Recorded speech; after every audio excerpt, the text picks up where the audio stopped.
Assalamualaikum warahmatullahi wabarakatuh. Apa kabar anak-anakku semua?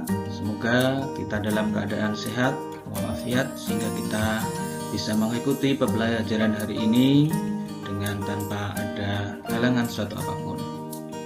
Oke, dalam media pembelajaran Mapel Fikih kelas 7 ini kita akan bahas tentang sucikan lahir batinmu, capailah cinta Tuhanmu, dengan subtema najis dan tata cara mensucikannya. Oke, anak-anak semua, sebelum kita mengikuti pelajaran, anak-anak bisa mempersiapkan diri dan untuk bisa mempersiapkan alat tulisnya untuk mengikuti pembelajaran pada kali ini.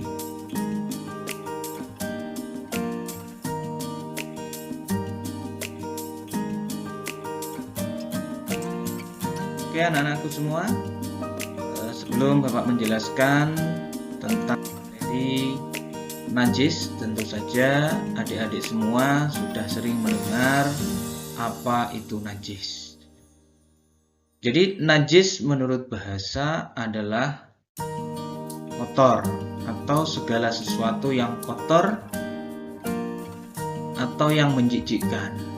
Sedangkan menurut syara berarti kotoran yang mengakibatkan sholat atau ibadah kita itu tidak sah, seperti terkena darah dan kencing dan lain-lainnya, segala menunjukkan kotoran.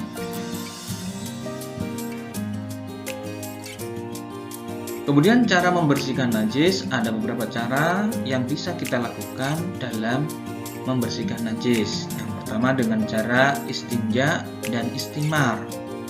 Istinja dan istimar, menggosok dan menyiram. Selanjutnya, dasar hukum tentang tata cara bersuci dari najis, yaitu termuat dalam surat Al-Baqarah ayat 222 yang berbunyi innallaha yuhibbut tawwabina wa yuhibbul mutatahhirin, yang artinya apa? Sesungguhnya Allah itu menyukai orang-orang yang bertobat dan orang-orang yang mensucikan diri. Dari ayat ini sudah jelas bahwasanya kita dianjurkan untuk bisa saling menjaga kebersihan, untuk menjaga kesucian dengan cara bersuci. Atau ada hadis yang berbunyi la yuqbalu shalah bi ghairi tahur, yang artinya Allah tidak akan menerima sholat suatu hamba bila tidak di dalam keadaan suci. Jadi dari sini kita diwajibkan untuk selalu hidup bersih dan bersuci. Kemudian kita akan bahas tentang macam-macam najis. Jadi najis secara wujud itu bisa dibagi menjadi dua. Yang pertama adalah najis ainiyah dan najis hukmiyah. Jadi secara wujud najis itu dibagi menjadi dua, yaitu najis ainiyah dan najis hukmiyah. Najis ainiyah itu yang gimana? Ya, ada najis ainiyah dan najis hukmiyah. Kemudian kita akan bahas tentang najis ainiyah. Najis ainiyah itu adalah najis yang berwujud atau dapat dilihat melalui mata atau mempunyai sifat yang nyata, seperti warna, atau bau, atau rasa. Contohnya apa? Contohnya adalah kotoran, kencing, dan darah. Yang kedua adalah najis hukmiyah. Najis hukmiyah adalah semua najis yang bekasnya sudah tidak tampak lagi, serta sudah hilang antara baunya, warna, rasa. Sehingga apa kita mengamati itu memang susah. Namun dalam najis hukmiyah ini memang benar-benar nyata bahwasanya suatu tempat itu sudah terkena najis meskipun najisnya sudah tidak tampak.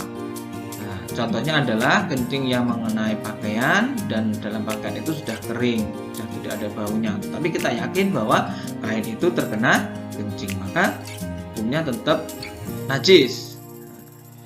Kemudian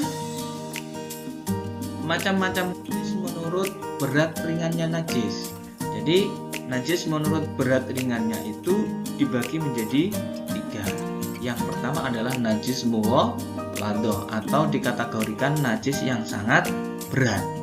Kenapa kok dikatakan berat? Karena dalam najis mughaladah ini cara mensucikannya itu adalah sampai 7 kali membersihkannya, yaitu membersihkan dengan air 7 kali dan salah satunya adalah menggunakan debu. Itu adalah najis mughaladah. Najis ini contohnya adalah seperti anjing, babi, itu termasuk contoh dari najis mughaladah. Yang kedua adalah najis mutawasito atau najis dalam kategori sedang. Yaitu najis ini adalah najis yang sedang atau pertengahan antara najis mughaladah dan najis mukhafafah. Jadi najis mutawasito ini adalah najis selain najis mughaladah dan mukhafafah. Contoh najis ini adalah kencing, kotoran, itu termasuk najis mutawasito. Yang ketiga adalah najis mukhafafah atau najis dalam kategori ringan.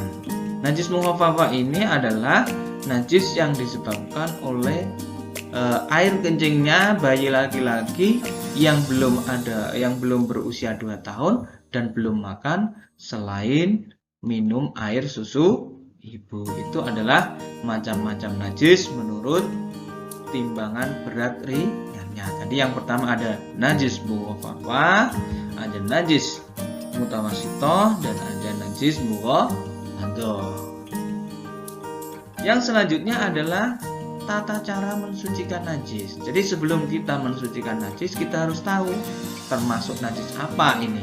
Jadi baru tahu kita bisa mensucikan najis.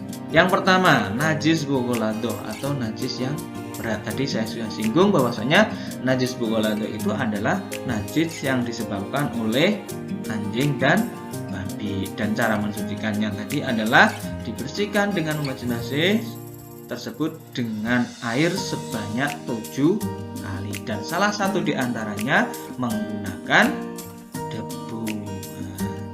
Baik itu yang najis bersifat ainiyah maupun hukmiyah. Ainiyah tadi apa? Najis yang tampak maupun najis yang tidak tampak. Ainiyah maupun hukmiyah.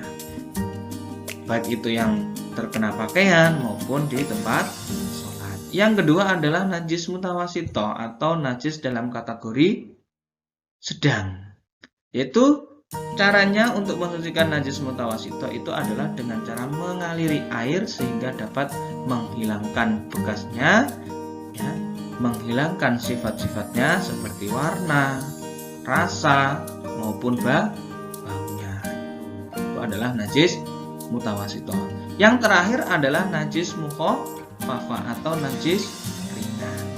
Jadi najis ringan ini cara mensucikannya adalah cukup diperciki air sambil merata.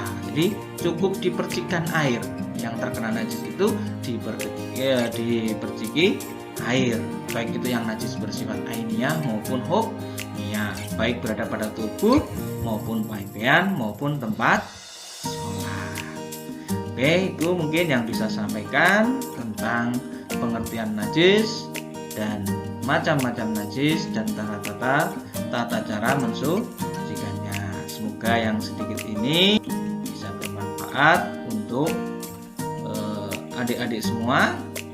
Namun sebelum saya tutup materi ini, ada sedikit analisa yang bisa adik-adik lihat dari contoh berbagai macam najis dan termasuk najis apa. Yang pertama, babi.